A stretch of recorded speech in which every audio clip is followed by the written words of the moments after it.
So with the NFL Combine now firmly in the rearview mirror and free agency about a week away, the NFL offseason, continues to trudge on. And for the Detroit Lions, there are a lot of decisions that have to be made. There's been a lot of news that's happened over Combine weekend. And so today, I just thought we'd, turn on the camera, start recording, and let's talk about some of the things that have happened over the last few days. And then I'll hop into a little bit of a free agency preview from a Lions perspective. I've already kind of done I did a keep or cut segment on which free agents the Lions should keep versus let walk. You can go back and view that video if you so wish. So today, a little bit later, there was a list that Tim Twentyman, who's a Lions reporter, he put out targets that the Lions might go after, and I threw in an extra name. So we'll talk about those as well. Of course, before we get into the video, make sure you like and subscribe so that you don't miss any upcoming content. Gonna have a lot of content coming up with free agency, so be on the lookout for that. But yeah, let's just go ahead and get right into it. So right off the bat, first piece of news that I wanted to get to, Darius Slay, big play Slay, former Lion, beloved Lion before Matt Patricia unfortunately ran him out of town, was released by the Philadelphia Eagles, which prompted a lot of Lions fans to ponder whether or not a reunion could be in order. This is an an opportunity Slay talked about on the St. Brown Brothers podcast about how he'd be open to returning to Detroit. And it does make some sense. Slay has expressed that he probably has one more year of football left in him. He obviously just won a Super Bowl with the Philadelphia Eagles, so he might be inclined to try to win another ring where it all began in Detroit. And from a Lions perspective, it could make a lot of sense, right? Slay is a veteran corner. He obviously was a cornerstone of this franchise through some very difficult years, and he has a tendency to make big plays. His nickname is Big Play Slay for a reason. Obviously, his play isn't what it once was, but he is still a very solid corner. The scheme fit isn't not very clear in the sense that the Eagles play a lot more zone, the Lions play a lot more man. I think Slay probably only played man. I think it was 26% of the time last season, whereas the Lions played man about 50% of the time. 45% of the time. So not the cleanest scheme fit there, but if in a world where the Lions retain Carlton Davis and Slay could be your third or fourth corner, I think it could make a lot of sense. He could be a great mentor for Terrion Arnold, Ennis Rakestraw, and Terrion Arnold talked about on the Pain and Drain show. A link to that podcast is down in the description down below. We talked about all season that the biggest problem that Terrion Arnold had all season was he didn't turn his head around. He was often in good positions, but he just didn't turn his head around. He didn't attack the ball at the point of the catch. So that's something Darius Slay could help him with, because obviously Darius Slay is amazing at making plays at the point, at the catch point there. So it could make a lot of sense for him to come in as a mentor to the young guys. And if the Lions are able to get over the hump, he gets a ring with Detroit where it all began, which could be a nice story. Next up, speaking of Carlton Davis, it is increasingly likely that Carlton Davis is going to test free agency, and based on a social media post he made, he seems like he is just going to go to the highest bidder. He said that if anyone wants to upgrade their defense, they know where to find him and you can pay him. So the projected contract on Davis was 3 years, around 44 million, which I would do. Under 15 million a year. Terrion Arnold and Ennis Rakestraw, as I mentioned, are young guys. They're on their rookie contracts.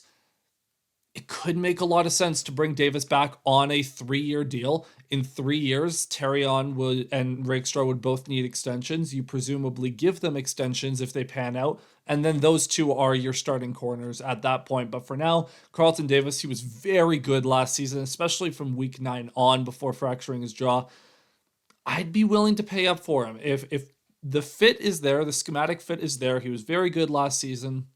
I think it makes a lot of sense to keep some continuity there at that position. Next up, Benjamin Albright reporting that Tim Patrick could be bound for the New York Jets. This would not be fun, I'll be honest. I really wanted Tim Patrick to come back to Detroit. It's still a possibility at the time of recording this video, so you never know. And I mean, look, if Patrick is given a bigger contract by the Jets, or he's given more security and term from the Jets and guaranteed money, I get it for him. He's someone who has dealt with a lot of injuries in recent years. He was very good for Detroit, but it wasn't the most prominent role. Jets are a rebuilding team. I would understand it. However, I think this would also be a big problem for the Lions in that you have to then replace that role. Tim Patrick was good in the X receiver role. He's a big bodied guy. He's a good blocker, willing blocker. He's good in contested catch scenarios. He's a very good safety blanket on the outside. So how do you replace that? There's a guy that I'll bring up in a little bit, but there's I don't know, that'd just be another hole that has to get filled in free agency, because that's where the Lions like to fill the gaps on their roster, is in free agency, and then they can draft best player available. We'll just have to wait and see on that. Next up, the Los Angeles Chargers release Joey Bosa, which bit of a surprise, but I think the Chargers are in the process of kind of clearing out some of those more expensive contracts. They want to be a little bit more efficient with their money. Khalil Mack, also a free agent this offseason. So for Bosa, I mean, look, he's dealt with injury issues over the last few years, but he is a very good edge rusher, very good pass rusher. He still has the juice.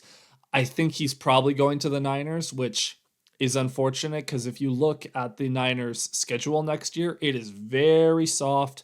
There's a good chance the Niners are going to be back in the contention window in the NFC. I think it makes a lot of sense for him to go pair with his brother Nick Bosa, but from a Lions perspective, Joey Bosa could be a lot of fun opposite Hutch, but again, I don't think it's likely. He probably goes to the Niners if I had to guess, but thought it was worth mentioning. Next up, last video I talked about Jonah Jackson and how he had fallen out of the Rams' good graces. He is now no longer with the Rams. He has been acquired by the Chicago Bears, and the Bears also acquire Joe Thuney from the Kansas City Chiefs. Now, Thuney was playing left tackle for them, but he fits in a lot better at guard. Jonah Jackson for the Lions played left guard, and then he was moved around by the Rams. I think he has a little bit more flexibility. Wouldn't be surprised to see him be the one to slide over to either center or right guard for the Bears, but Thuney is an all-pro, and the Chiefs, they just needed to clear a little bit of cap room. And for the Bears, I mean, man, the Chicago Bears just rebuilt the interior of their offensive line in a weekend, and was the number one area of need. If you go back to last season, they got decent tackle play. It was all right. It wasn't the best. It wasn't the worst. Middle of the pack tackle play. But the interior of the offensive line was among the worst in the league. And that's why Caleb Williams was running for his life last year, is because the interior couldn't do anything. They couldn't run the ball effectively or efficiently because of it. And Caleb was always under pressure. And when quarterbacks get pressured from the interior of the line, it tends to disrupt things a lot more than edge pressure. So the fact that the Bears were so weak in the middle, it was a clear area they needed to address. They do that in spades. Jonah Jackson, bit of a bet, bit of a gamble, but he has familiarity with Ben Johnson, obviously, from their time in Detroit. So just kind of a wait and see scenario there. But Thuney is a very good addition. That should be a slam dunk, home run, whatever you want to call it. The Bears' offensive line just got a lot better. If you're DeAndre Swift, Roshan Johnson, Khalil Herbert, you just got very happy at what the Chicago Bears have done so far in the offseason, and I'm sure they will continue to add to that offensive line. They might even add a new running back into the mix. Who knows? But if you're Caleb Williams, definitely a very happy camper right now. Next up on the list, the Seattle Seahawks are shaking up their wide receiver room. Tyler Lockett gets released. Unfortunate, franchise legend, coming towards the end of his career. One of the best deep ball trackers in the league that we've seen in recent years.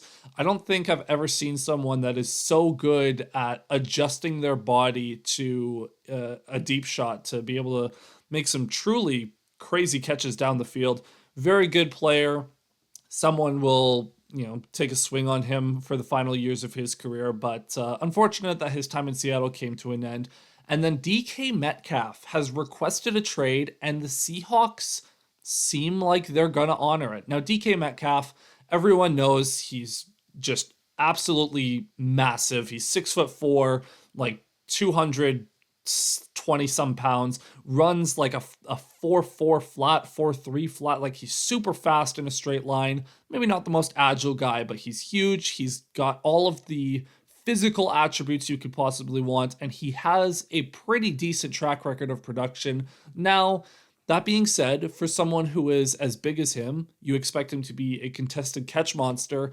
Not really the case. I think his contested catch rate, I saw the stat earlier, it was like 31%, 32%. It was in the low 30 percentile, where that's not where you want to be if you're that kind of prototypical X receiver. You want to be closer to 50-50. They're called 50-50 balls for a reason.